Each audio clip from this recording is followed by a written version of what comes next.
ID নাকি hack হয়েছে। আমরা বলছি ওনার মাথায় আসলে হ্যাক হয়েছে। আন্তর্জাতিক সংবাদ মাধ্যম আল জাজিরাকে একটি সাক্ষাৎকার দিয়েছিলেন। তিনি সাক্ষাৎকারে বলেছিলেন যে বাংলাদেশের নারীরা, তিনি তার ভাষায় বলেছেন, তার দলের কখনো প্রধান হতে পারবেন না তিনি বলেছেন। এবং আমরা দেখেছি তার এই বক্তব্য দেওয়ার পরে যখন সামাজিক যোগাযোগ মাধ্যম এবং বাংলাদেশের নারীরা যখন প্রতিক্রিয়া দেখিয়েছিল, তখন তিনি তার মনের যে আসল যে বক্তব্যটি তিনি সেটি সামাজিক যোগাযোগ মাধ্যম এক্সে তিনি দিয়েছিলেন। এবং বাংলাদেশের কর্মজীবী নারীদেরকে তিনি আধুনিক পতিতাবৃত্তির সাথে তুলনা করেছেন, যেটি তিনি এক্সে দিয়েছেন। এবং তার কয়েক মিনিট পরে তিনি ঘোষণা দিয়েছেন তার প্রিয় আলবটর বাহিনী এবং শিবিরের যারা বাংলাদেশে গত 1 থেকে 1.5 বছরে সামাজিক যোগাযোগ মাধ্যমকে যারা বিষিয়ে তুলেছে, তারা ঘোষণা দিয়েছে তাদের জামাতে আমিরের নাকি আইডি হ্যাক হয়েছে।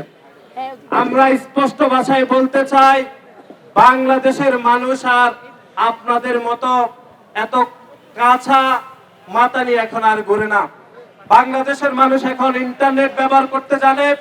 আমরা সকলেই জানি যে সাবেক যে টুইটার অথবা এক্স, সেটি যদি ভেরিফাইড হয়ে থাকে, সেটি যদি হ্যাকও হয়ে থাকে, তাহলে একটা নির্দিষ্ট সময় পর্যন্ত সেটিকে রিকভারি করতে সময় লাগে।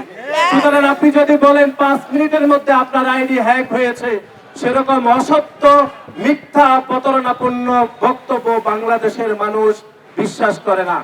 আমরা মনে করে আপনি আল জাজিরাতে যে বক্তব্য দিয়েছেন, সেই বক্তব্যের ভার্সনই আপনি আপনার টুইটারে আপনি দিয়েছেন এবং এটি আপনার মনের বক্তব্য মনে করে। এবং অনেকে বলেন যে ওনার এক্স আইডি নাকি হ্যাক হয়েছে। আমরা বলছি ওনার মাথায় আসলে হ্যাক হয়েছে। ওনার মুখোশ উনি নিজেই উন্মোচন করেছেন, বাংলাদেশের কোন মানুষ ওনার মুখোশ উন্মোচন করে নাই।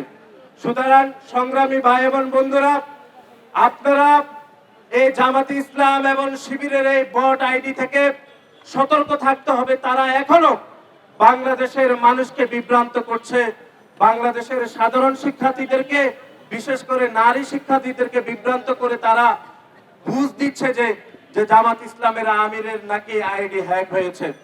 আমাদের দেশের, আমার এলাকা নোয়াখালী, সে এলাকায় মুরব্বী আছে, ওনার নাম হচ্ছে করিমউদ্দিন। উনি প্রকাশ্যে লোকজনকে গালিগালাজ করে, যখন দেখে মানুষ খেপে যায় উনি বলে, ভাই আমার তো হুঁশ ছিল না, এই জন্য আমি গালিগালাজ করছি।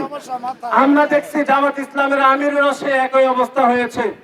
উনি সজ্ঞানে উনি এই বক্তব্য দিয়েছেন, যে বক্তব্য আল জাজিরাতে প্রকাশিত হয়েছে, সেটি নিয়ে যখন তীব্র প্রতিক্রিয়া হয়েছে, উনি হোশ ফিরে সজ্ঞানে তিনি আবার সামাজিক যোগাযোগ মাধ্যমে এক্সে তিনি বাংলাদেশের নারীদেরকে নিয়ে এরকম একটি অবমাননা বক্তব্য দিয়েছেন। আমরা এর আগেও দেখেছি, আপনারা দেখেছেন, সেই 5 তারিখের পরে বাংলাদেশের নারীদেরকে কিভাবে জামাত ইসলাম এবং তার দোসর ছাত্র শিবির কিভাবে অবমাননা করেছে, আমরা সেটি ভুলে যাইনি।